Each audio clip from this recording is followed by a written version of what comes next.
1575 juga teman-teman. Nah ini untuk kita perhatikan teman-teman, ini menjadi area-area resisten teman-teman. Jadi ketika teman-teman memang belum punya, strateginya adalah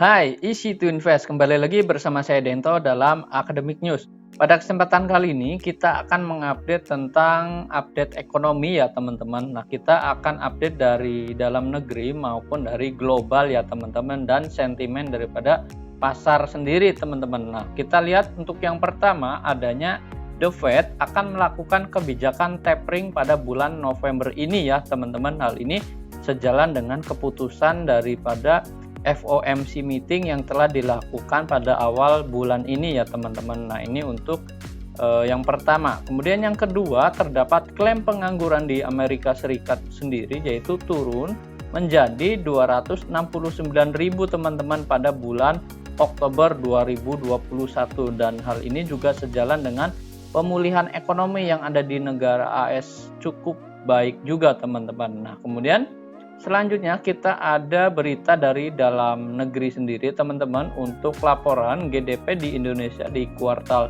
3 2021 ini sebesar 3,51%, lebih rendah dari ekspektasi pasar yaitu sebesar 3,7%. Hal ini dikarenakan adanya dampak daripada PPKM ketat selama kuartal 3 ini teman-teman, sehingga ekspektasi daripada pasar sendiri yaitu sebesar 3,7% dan tidak sesuai dengan harapan yang diekspektasikan. Namun diharapkan di kuartal 4 ini nanti untuk laporan GDP-nya ini cukup bagus juga teman-teman. Kemudian untuk selanjutnya ada cadangan devisa dari dalam negeri juga di sini, yaitu untuk KDEV-nya di sini turun ke angka 145,5 miliar US dollar teman-teman. Hal ini karena pemerintah di Indonesia sendiri sudah membayar hutang ke luar negeri teman-teman. Jadi untuk cadangan devisa di Indonesia itu turun. Nah selanjutnya ada sentimen dari pasar juga teman-teman. Nah untuk sentimennya yaitu saat ini masih dalam krisis energi yang ada di China ya teman-teman. Nah ini untuk sentimen pasarnya bisa diperhatikan juga. Kemudian yang kedua ada namanya reopening ekonomi yang ada di Indonesia. Dalam hal ini pemulihan ekonomi yang terjadi di negara Indonesia di sini ya teman-teman. Nah selanjutnya kita akan mengecek analisis teknikal dari saham-saham yang akan kita bahas. Untuk technical analysis kita akan memulai dari IHSG terlebih dahulu teman-teman. Hal ini untuk perdagangan terakhir yaitu IHSG ditutup melemah yaitu sebesar 0,1% ya teman-teman. Hal ini penutupan di sesi 2 hari ini terkoreksi tipis-tipis teman-teman, dengan seiringnya mayoritas bursa Asia lainnya yang juga terkoreksi teman-teman.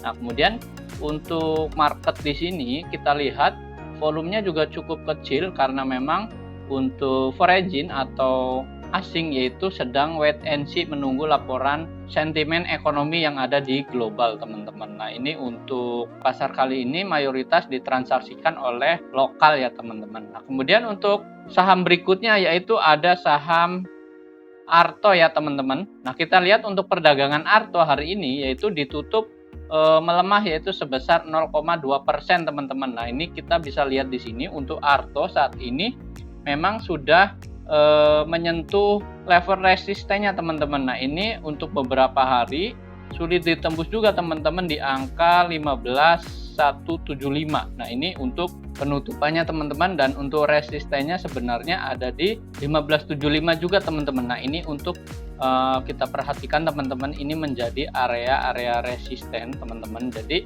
ketika teman-teman memang belum punya, strateginya adalah buy on weakness atau buy on breakout teman-teman. Nah ketika teman-teman ingin beli buy on breakout, teman-teman tunggu di harga 15.75 atau 15.350.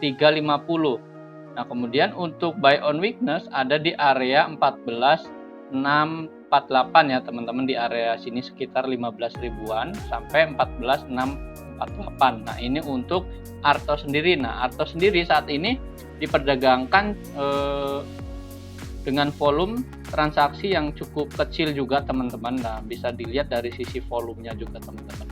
Nah, untuk saham selanjutnya ada saham Tebik teman-teman.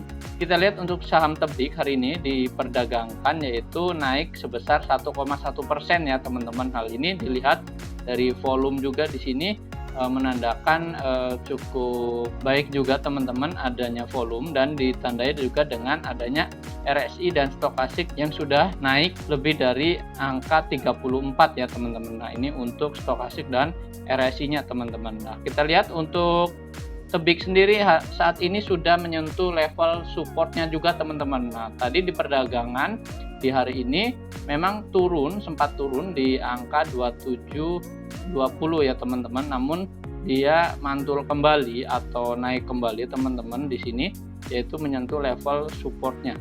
Nah, ini boleh menjadi perhatian juga untuk saham Tebik sendiri teman-teman, karena memang ini masih dalam area support. Nah, jika memang teman-teman belum punya strateginya, boleh beli di area supportnya di sini.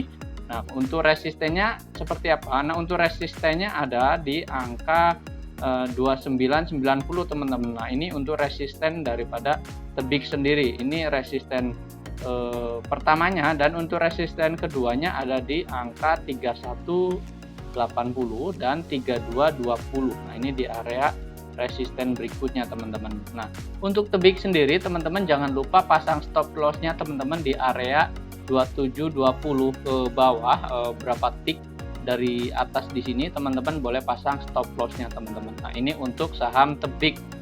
Kemudian untuk selanjutnya ada saham TOWR juga teman-teman. Nah, ini saham TOWR dan Tebik juga ini cukup bagus. Nah, kita lihat dari saham TOWR hari ini ditandai dengan volume yang cukup tinggi juga teman-teman, dengan kenaikan saat ini sebesar 4,3%. Nah, ini untuk TOWR sendiri teman-teman. Nah, kita lihat saat ini sudah menyentuh area supportnya, dan hari ini dibawa naik ke atas atau mantul dari area supportnya. Nah, supportnya ada di mana? Untuk TOWR supportnya ada di angka 1150. Nah, ini untuk area support daripada TOWR. Nah, untuk resistennya ada di mana? Resistennya ada di area 1240. Nah, ini untuk resistennya teman-teman. Dan untuk resisten panjangnya ada di mana? Resisten panjangnya ada di 1430. Saham selanjutnya yaitu ada MNCN teman-teman. Nah, kita lihat untuk MNCN hari ini ditutup menguat teman-teman, sudah 2 hari level penguatannya dengan transaksi yang cukup tinggi juga teman-teman, dilihat dari sisi volume di sini. Dan untuk resistennya ada di mana? Resistennya sebenarnya ada di 945 ya teman-teman. Nah, ini untuk resisten dari TOWR. Nah, untuk kita lihat juga ketika teman-teman belum punya, boleh menunggu koreksiannya atau memang boleh menunggu buy on breakout teman-teman. Nah, buy on breakout itu ada di posisi 945 untuk area BB topnya di sini. Ini buy on breakout teman-teman. Nah, jika teman-teman belum punya, bisa beli di area buy on breakout atau beli buy on weakness di area supportnya, yaitu ada di area sekitar 900-an. Nah, ini untuk saham MNCN. Nah, untuk target berikutnya ada di mana untuk MNCN? Kita lihat dari resisten berikutnya ada di angka 1065 ya teman-teman. Nah, ini untuk angka berikutnya atau target berikutnya untuk saham MNCN tentunya. Nah, untuk MNCN ini teman-teman bisa cermati juga pada perdagangan hari berikutnya ya teman-teman.